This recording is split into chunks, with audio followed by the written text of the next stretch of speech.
Welcome to SML Total Access, where we break down news, predictions, and more in our Madden League.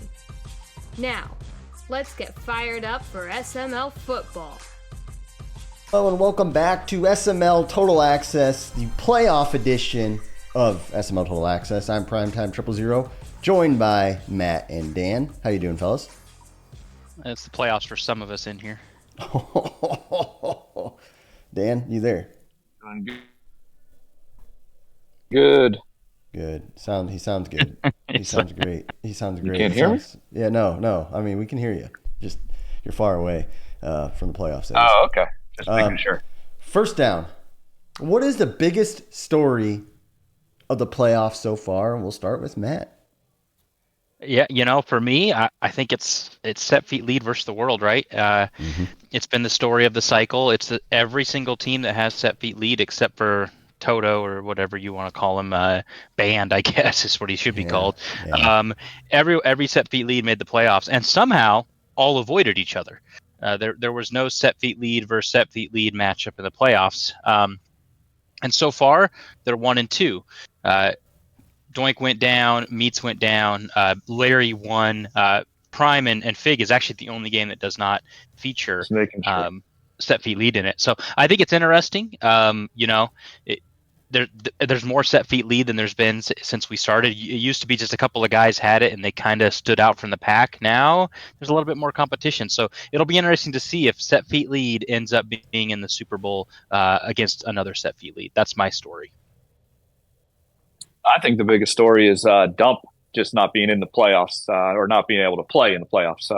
You got the defending champion. You got the guy that's pretty much unanimous right now is the number one cycle player, got the best team, and pretty much hands an AFC championship title appearance to either Stavo or Gutta, which is going to be kind of a big moment for both one of those two guys, whoever wins the next game. So I think that just shakes up everything. I think that opens up the door for everything. I think every team out there now, and I do agree with Matt. I think the set feet elite still is elite and it still puts people above, but it gives everyone else another shot because not only is another set feet elite out, but also just the team itself and Dump's play style. Dump was playing good. It just opens up the door on the AFC side. For me, it's kind of the resurgence of the old guard in round one, which is Matt played really, really well against Meats. We haven't really seen Matt have a playoff performance like that really all cycle. I feel like I played pretty well against Fig offensively. I haven't had an offensive performance like that in the playoffs in quite some time. We've seen Dom just kind of play his brand of football against a Doink, beating set feet lead like you'd mentioned. And we're going to see again tonight. We're going to see if Q can beat Filthy. And I feel like Prime, Matt, Q, Dom all winning in a round of the playoffs. It hasn't happened in quite some time. So I think just maybe the old guard strikes back or something. I don't know. But we'll move on. Second down. Is this Stavo or Straw's time? Or both of them? Are they going to meet up in the Super Bowl? Stavo, obviously, set feet lead now. Straw seems like he's the number one seed. Both these guys are the number one seed. Dan, what's your thoughts? Wait a second. Stavo is set feet elite? Yep, he got it this season, halfway through. Oh, I didn't even realize that. Wow, yeah, that's crazy. Unbelievable. Yeah, just goes to show the game again. Makes me want to throw up in my mouth. Anyways, nothing in this world would be better than Prime losing on the AFC side, but I'd actually cheer for Prime over Stavo because there's just something about the idea that I don't want somebody that just shows up in the SML and plays to make it to the Super Bowl or to win a Super Bowl. So that's how much I get disgusted by the AFC side looking at things. Again, especially with Dump out. Yeah. I'm looking at that and saying, you got to be kidding me. This guy's the number one seed. Hey, Stavo, you might be a great player, but you got to earn your stripes. You got to earn your place in this league. There's guys that have tenure. So I look now at the NFC side. Now Straw, he's only been here this whole cycle, but Straw's done things the right way. Straw's a pretty humble guy. He plays his games. He's not super active, doesn't do a lot of content, but man, when he commentates, he's great. Played in the first Super Bowl we had this cycle. Great game against Prime. Yep. But he's a guy that I could get behind. I could cheer a little bit behind. Still doesn't quite have tenure, but he brings it with the right attitude, and I think it's just a matter of time. So, man, I hope Straw can go through the NFC. I'd love to see Straw get a Super Bowl. Yeah, I think if you're looking at between the two of these guys, if it's one and or the other's time, I think you got to go with Stavo. One, I mean, he gets absolutely bailed out with the dump force loss. He would not have played dump. That would have been a impossibility in the second round. But he went from having to play either QP or prime to now getting Gutta. And Gutta, he's not even going to play a game. So he's going to have a rusty Gutta, who he probably would have beat anyway. But, I mean, geez, do you want to play Gutta, prime, or QP in the playoffs? No offense to Gutta, but that's an easy one. Also, he hasn't been here very long.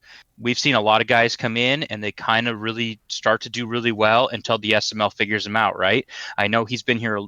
He's not brand new, but he hasn't been here all that long for a lot of guys to have multiple reps against him. So he's got that going for him. If QP wins, then obviously either him or he's only going to have to beat one of QP or Prime. So I think Stavo's got, I mean, obviously he's got set feet lead. I mean, that gives him a one up over Prime and Gutta there. Straw's in a tricky spot. He's got a lot of tape on him. He's played a lot of these guys multiple times. And the downside is if Larry beats Dom, he's got to go against Larry, who's played him a lot. And well, I shouldn't say a lot, but every time he's been in here, obviously plays him twice. And, he's beat him. Now Straw's beat him twice, but he's got set feet lead. I think one of those might have been a forced loss when Larry was out of town. But Straw doesn't have set feet lead, so he's behind the 8 ball compared to Stavo. Yeah, to your point, Straw is going up against set feet lead, and Stavo has set feet lead. So to me, I think if there's a guy most likely to make it, I mean, he's playing Gutta, who's a 7 seed, who barely scraped in the playoffs, and then he's ready to punch his ticket to the AFC Championship game without breaking a sweat almost, what some people might expect. I think Stavo's most likely to make it. Now, ideally, I would like to see Straw make it for the reasons Dan gave. Straw's kind of earned his stripes a little bit more. He also, I think he has a likability factor that Stavo hasn't quite earned yet. So I think that's kind of an unsaid thing there. But yeah, I mean, it's going to be interesting. Obviously, I've been swept by Stavo this season, so I would love to get back to the AFC Championship game and stick it to him when it actually matters. That to me, there's nothing that would feel better than walking over him to make the Super Bowl and the guy who's beat me twice this season. But we'll see. I mean, it's going to be an interesting run here. But moving on to third down, it's summertime, and I hear it. Everybody hears it. The summertime excuse. Matt, what do you think about it? I'm tired of it, Prime. Everybody joins this league. They know it's a year-round league. It's not a surprise to anybody. And here's the thing. Everyone saying that is losing. Nobody's going to win the Simbardi and go, oh, you know what, Prime, save the money, put it towards the giveaway. I don't want the Simbardi. It was summer. It didn't count.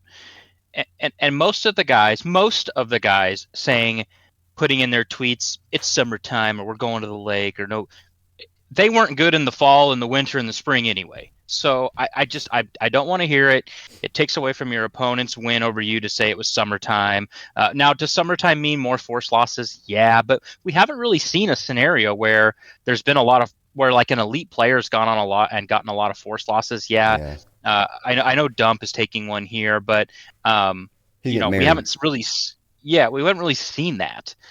So I don't know. I'm just tired of it because most of these people weren't good on the other seasons either. So it's dumb. It's always summer in the SML, and you're all scheduling your games. You're all trying to win. Don't tell me that just because it's summer, you're taking the foot off the gas. Dan? Yeah, summertime. I agree with what some of Matt's saying. I think it does a disservice to anybody. Anytime you lose a game, to make excuses right off the bat, whether it's summertime, whether it's this, whether it's lag, whatever it is, it just takes away from it. Look, we all do it at times. We all have our excuses. I get it, but none of us should be using that as an excuse. Now, for me personally, you can look back at my season, and I don't think, and maybe someone can receipt me and check me. Anytime I specifically lost, I blamed it on not playing summer. What for me though is that their summertime is definitely something different mentality because I'm the type of player that when I play Madden, I'm doing it 1,000%. You can look at my hours, you can look at the time. that I put into practice. You can look into scouting, you can look at team development, all that kind of stuff. I'm putting everything into it. When I hit the summertime, I'm not doing that anymore. I'm done with that. I've tapped everything out when it comes to Madden. Everyone knows everything. Everyone runs the same stuff. Everyone's doing the same things. I'm just done. It's over with. It's done. And I take a step back. Now that's a mentality that I have, not in me playing my games. You can look, I play my games. I come back after a tough Gil loss, and I beat Dump, I beat KP, I beat Noel. Like, I'm playing. Like, there's no doubt I'm going to give everything that I got, except for the fact that it's not everything that I got, because it's my time to kind of chill. And I've always been that way. And SML is a cycle to cycle league.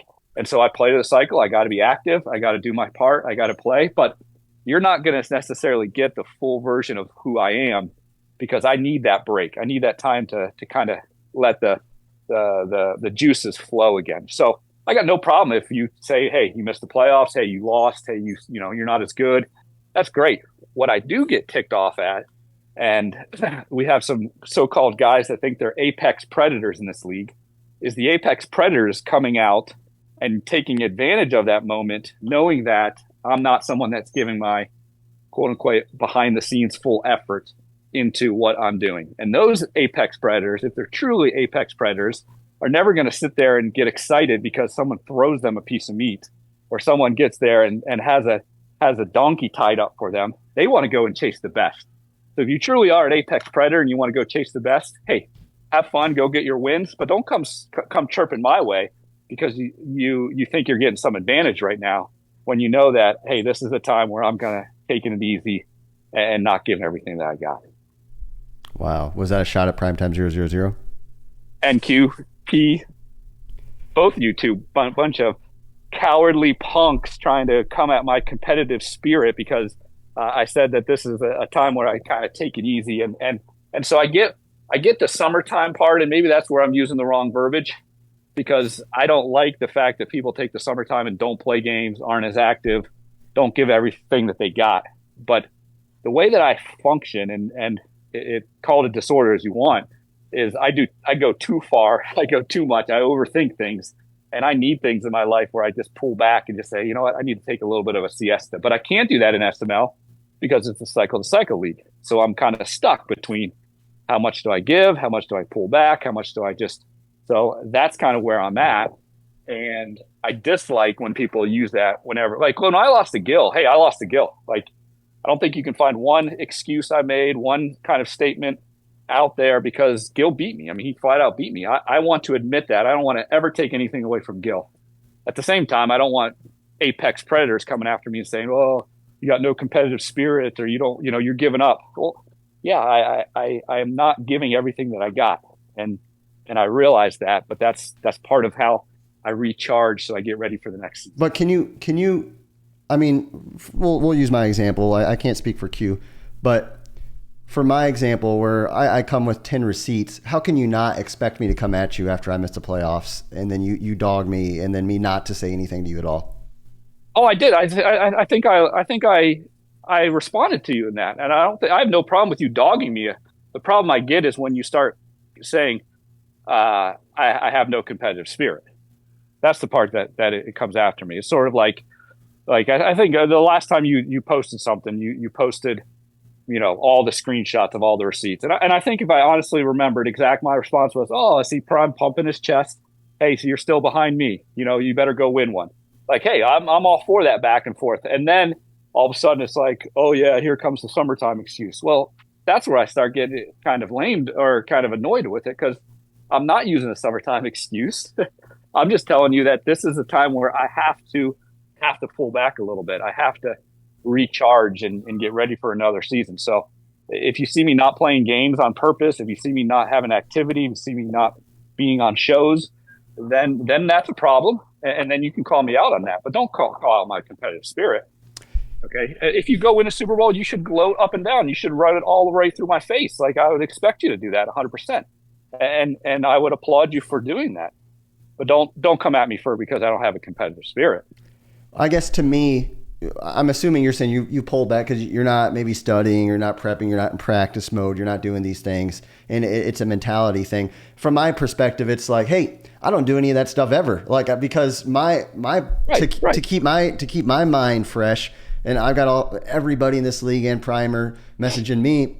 It's like I can't do any of that stuff year round. So to me, it's like, oh, I don't feel, So I mean, we all have our vices, I guess, or we all have our ups and downs. Right. We all have a different style, different approach to play the game, and I don't think other than making fun of your lackluster offense and being repetitive. Okay, I realize the amount of effort and time that you put into this league. It goes way beyond you actually being able to play the game. Okay, but that to me doesn't say, well, I don't think you are as competitive or you are, not caring as much. I still care about what happens in the SML. I still care what takes place in the games that I play. You're never going to get some kind of half effort when you play me. I'm never just going to roll over and let you win a game. Okay, I don't care what my record is or what's going on. But at the same time, I'm still, I just can't do it. Like I have to get outside. I have to do some other things. I travel quite a bit in the summer, so other things are going on. That's just a personal choice that I make. I don't expect anyone to make that choice, but just don't come at my competitive spirit. Just don't challenge me when I can't. I refuse to step up into that because that's not a challenge to me. That's like, okay, you got a guy that's sitting over there and acknowledging he's not giving what he fully can, and then you sit there and you just mock him for it and be like, hey, that's a choice that I'm making. Just like you make a choice every year. Hey, I'm going to put more effort into content than I am about my game, and sometimes I'm going to lose some games. You acknowledge that. You recognize that. No, that's fine. And even though if you go back and look at our messages, I don't think I quite challenged your competitive spirit as much as you think I did. But no, that's fine. We'll see. I know Q definitely did this past time. That's the one that set me off. You'll have to go back and look. But the reality is, I'm gonna, and Matt can speak into this if he wants. But I'm gonna take my victory lap if you don't make the playoffs, no matter what, because I mean you kind of set yourself up for that. But to your point, you have a competitive spirit, and you also have other things, and you have a life, which causes you to not be able to give your all 100% of the time, just like everybody else here. But no, it's good. Matt, do you have anything to offer up? I mean, I was just gonna say, again, I just want to reiterate. Only people that are losing are using that excuse. And then last time I checked, and I know Finns isn't in the league, but he's the only person I can think of. It's summertime for everybody. So sorry, it's a level playing field. You lose, you lose. You win, you win. That's the way it is. And outside of Dan, I think everyone making the summer excuse wasn't winning when it wasn't summer anyway. Yeah. But so it just grinds my gears. Yeah.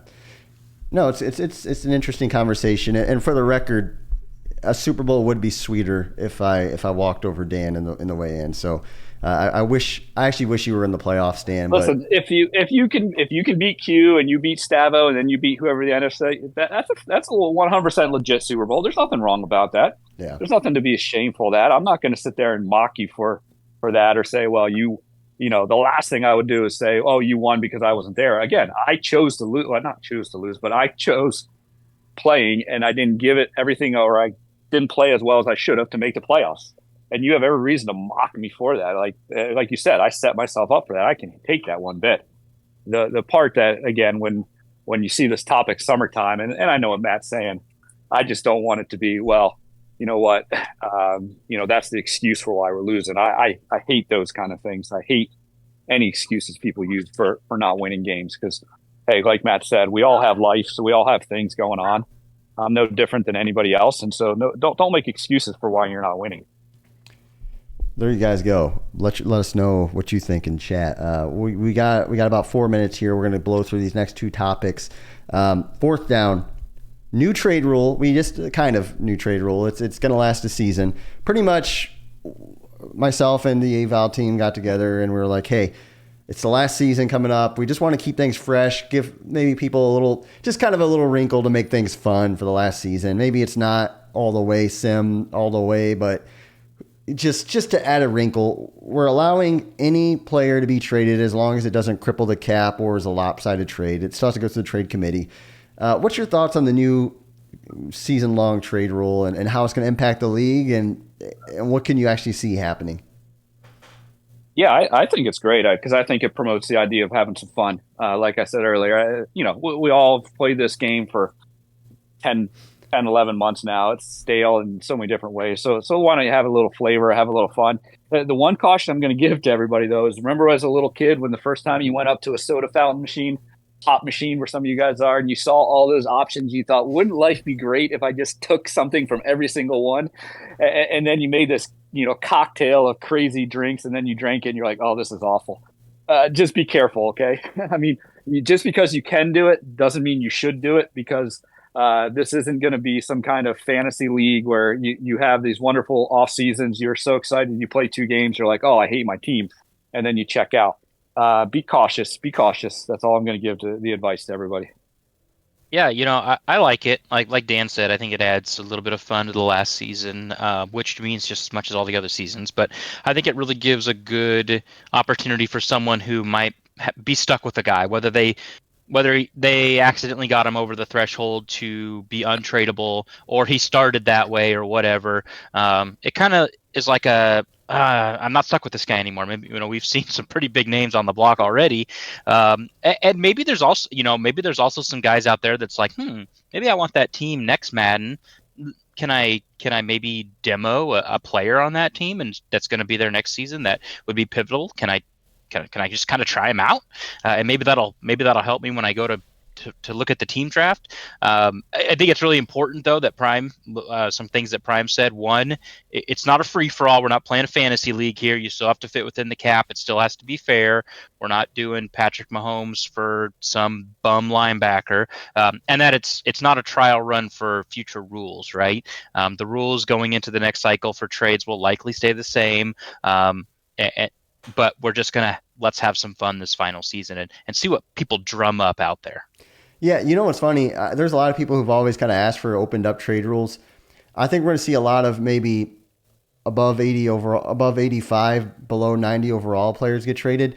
But I don't think we're going to see many big time superstars get traded, like 95 plus. I think everybody has these wet dreams about doing this, and they you have a trade committee. Why don't you just allow it all kind of thing? Well, let's just see. I don't think it's really even going to happen because I think people are going to be afraid to get burnt on a bad trade and lose a star player. That said, Anthony Richardson will be on the block. It'd take a big deal to swoon me, but I am open to negotiations if you want a superstar. I will need a quarterback in return, though. Extra point, Matt 5. What do you got? Yeah, so real quick, we'll run through this. I got the 5 most likely players left in the playoffs that I think will win it. Wow. At number 5, I've got Prime. And that might surprise some people, having Prime as the 5th least likely. And the only reason there is you're looking at probably having to beat set feet lead for the rest of the playoffs. QP, then probably Stavo. And I'm just going out on a limb and saying that Larry's going to make it out of the NFC. He's my favorite. You got the toughest road so far. Only Dom has the potential to play 3 straight or 3 set feet leads in the playoffs. He would obviously, if he beats Larry, he already beat Doink, and then if he played Stavo, he'd play 3. But you're probably going to have to play 3. Yeah, it's crazy. I didn't think about that. Straw's at number 4. Hey, guy's dynamic on offense, man. He's in a lot of leagues, man. He knows his offense in and out. He gets to practice it all the time. It's really going to come down to, can his defense hold up? He has not been the same player on defense since Aaron Donald retired. It's easy to forget that he made the Super Bowl, the first season, I believe, and Aaron Donald was a big part of that. He doesn't have that anymore. His defense struggles. He has to outscore his defense, and that's really hard to do consistently, especially in the playoffs. Stavo at number 3. Again, he's the number 1 seed in the AFC. He's got dumps out. He's got set feet lead, which only QP does that's left. And then I've got QP at number 2. He's an elite player. He's a Super Bowl winner, and he's got the best ability in the game, so I got to go with QP. And then I just said his name. I think Larry is the favorite to win the Super Bowl. He's got set feet lead. He's got an amazing team. He's in the NFC. He avoided set feet lead. He could actually never play it now because if he beats Dom and then me and straw don't have it. So he could eventually only have to beat it one time. So, and he has it. So I'm going to go with Larry. Yeah, interesting list. I didn't think about schedules as much. That's really good points, actually. Well, I think we're 23 minutes into the show. So what we're gonna do, we're gonna go ahead and close this out. Actually, Dan had something come up. He had to leave right towards the end there, but that is SML Total Access, guys. I hope you enjoyed it, and if you're listening, just know that Dan's competitive spirit is not what you think it is. It's actually not that good. He does not have the Mamba mentality. It's more of, I forget which was the guy who was laughing, Derek Anderson or whoever was laughing, eating a hot dog on the sideline when his team was losing. Think of Dan like that. Thanks for watching, guys. Have a great day.